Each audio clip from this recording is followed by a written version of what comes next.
প্রত্যেক শুক্রবার 2 রাকাত, একটা 25-এ মসজিদে ঢোকে, একটা 37-এ বাইরে।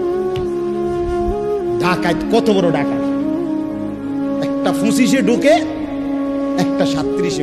এই 10 মিনিটের মধ্যে 20 মিনিটের মধ্যে গরির দিকে চাইছে মনে 50 বার। কারণ এই যে গুড়া কিরমি কামড়া, গুড়া কিরমি কামড়া, ইবলিসে কামড়া। ইবলিসে তো মসজিদের বাইরের থেকে ডাক দেয়, এতক্ষণ বইয়ে রয়েছে মসজিদে, কি করো? তাড়াতাড়ি বাইরে বেটা, তোর মতো লোক কি মসজিদে বইয়ে থাকুন না? এই জন্য ইমাম সাহেব সালাম ফিরাইতে দেরি, সাথে সাথে মসজিদ থেকে বাইর হয়ে যায়।